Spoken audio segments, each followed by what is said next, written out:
مولاي صل وسلم دائما أبدا على حبيبك خير. Qul in kuntum tuhibbunallaha, kata Al-Quran, katakan pada siapapun yang mengaku mencintai Allah, fattabi'uni, maka ikuti aku, ikuti Nabi. Kalau ada orang yang sudah bisa mengikuti Nabi dalam hidupnya, perhatikan kalimatnya, yuhibbukumullahu, maka Allah akan mencintai orang-orang itu. Kalau Allah sudah cinta pada orang itu, apa yang pertama diberikan oleh Allah? Perhatikan, wa yaghfir lakum dzunubakum, pasti dosa sebesar apapun akan Allah ampuni saat itu.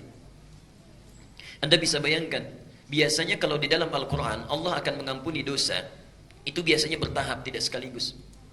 Wa yaghfir lakum min dzunubikum, misal di Al-Anfal ayat 29. Wa yaghfir lakum min dzunubikum, biasanya pakai min. Allah akan mengampuni sebagian dari dosa dulu. Jadi nggak langsung semuanya.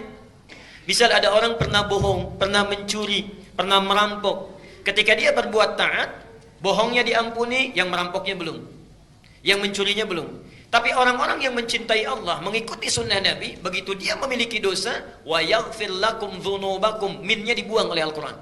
Minnya dibuang. Kalau minnya dibuang, itu artinya bukan satu dua yang diampuni, tapi segala dosa yang dia bawa pada saat itu Allah gugurkan. Subhanallah. Segala yang melekat pada diri Rasulullah SAW, jangankan yang tinggi-tinggi sifat solatnya, yang tahajud sampai bengkak-bengkak kakinya, yang bacaannya itu tidak kurang dari 4 surah, Al-Baqarah, Ali Imran, kemudian An-Nisa dan Al-Maidah. Jangankan yang tinggi-tinggi, yang kecil-kecilnya pun bisa diteladani. Senyumnya, jalannya, cara menolehnya, cara bicaranya. Jadi kita akan mencoba membahas dari mulai bangun tidurnya sampai beliau tidur kembali, apa yang dilakukan oleh Nabi SAW, dari yang kecilnya sampai dengan yang besar-besarnya. Semoga dengan itu kita bisa mengikuti tuntunan Al-Quran dan bisa mendapatkan apa yang telah disebutkan oleh jaminannya dalam Al-Quran dan Sunnah Nabi SAW. Masih ingat amalan saat bangun tidur? Ya. Kalau yang belum mengamalkan, kita ingatkan kembali. 1, tidak langsung bangun tapi duduk dulu. Ini sunnah Nabi-nya. Kemudian yang kedua, mengusap mata bekas ngantuknya. Baru setelah itu membaca doa bangun tidur. Masih ingat doanya? Alhamdulillahilladzi ahyana ba'dama amatana. Paham artinya? Baik. Karena itu kita bersyukur saat mulai bangun. Alhamdulillahilladzi ahyana. Ya Allah, saya syukuri segala nikmat ini. Engkau hidupkan kembali saya setelah Engkau wafatkan sementara. Berjanji kita, ba'dama amatana wa ilaihin nusyur. Kalimatnya pakai nusyur. Nusyur itu artinya beraktivitas, bersiap-siap untuk kembali pulang. Kembali pulang, terhimpun kembali kepada Allah. Artinya kita berkomitmen ketika mengatakan doa itu, seakan-akan mengatakan, ya Allah, terima kasih diberi kesempatan lagi hidup. Saya akan perbaiki kualitas kehidupan saya hari ini, berbeda dengan yang kemarin. Kalau ini sudah dilakukan selesai, kemudian kita bangkit. Lalu amalan selanjutnya mencuci kedua telapak tangan kita. Kemudian bersiwak atau menggosok gigi. Kemudian berwudu, menyempurnakan wudu, bersiap menunaikan tahajud.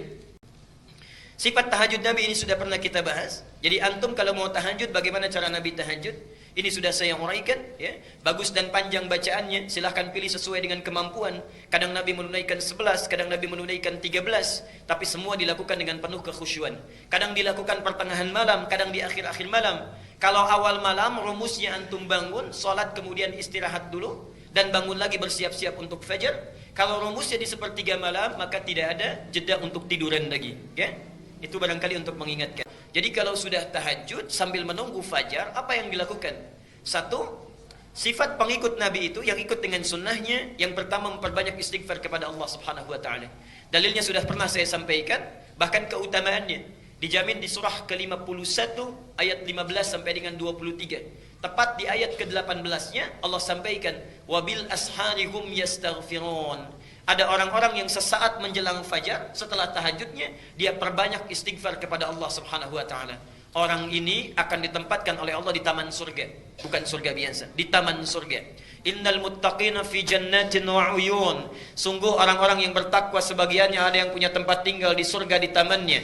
Akhidhina ma atahum rabbuhum. Keutamaan taman surga itu, kalau butuh apa-apa Allah yang langsung berikan tanpa perantara. Jadi kalau surga yang lainnya, misal ingin minum, itu datang pelayan surga. Namanya wildanun muhalladun. bi akwabi wa abarika wa ka'sim min ma'in. Anda ingin minum dibawakan yang gelasnya saja terbuat dari kilauan mutiara dan emas yang belum pernah kita lihat, belum pernah kita dengar, dan belum pernah terlintas dalam pikiran kita. Itu surga biasa. Taman surga tidak. Anda butuh apapun, Allah yang langsung memberikan tanpa perantara. Kun fayakun.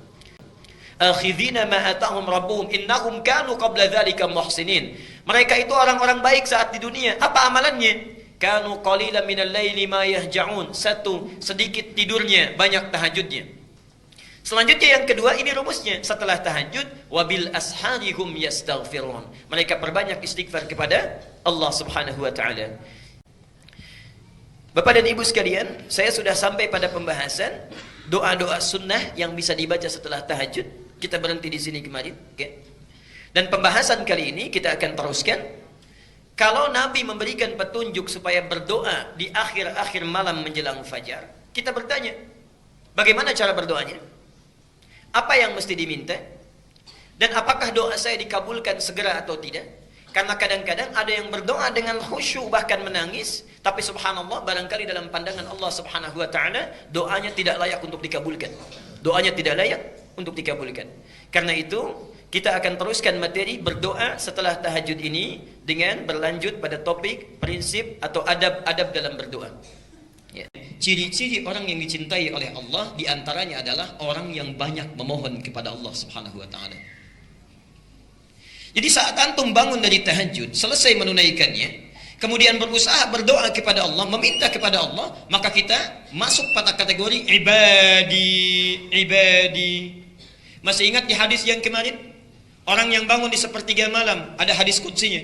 Kemudian dia memohon kepada Allah. Apa jawaban Allah? Allah kemudian membentangkan rahmatnya ke langit dunia. Kemudian mengatakan kepada hambanya, ya ibadi. Panggilannya bukan panggilan amanu lagi, bukan mukminun lagi. Ya ibadi, wahai hambaku, apa yang kamu minta? Ingin rahmat sekarang aku berikan, berdoa aku kabulkan, ingin ampunan sekarang aku ampuni. Ya ibadi. Ini yang pertama. Jadi seseorang yang biasa berdoa itu adalah ciri di antara orang yang sangat dicintai oleh Allah. Jadi kalau antum dalam hidup itu bisa diukur, coba lihat sehari berapa kali berdoa. Sehari berapa kali berdoa, ya? Bagaimana kualitas berdoa kita? Kalau kita berdoa dengan khusyuk dalam keadaan yang baik, maka termasuk dalam golongan orang yang dicintai oleh Allah Subhanahu wa taala, insyaallah.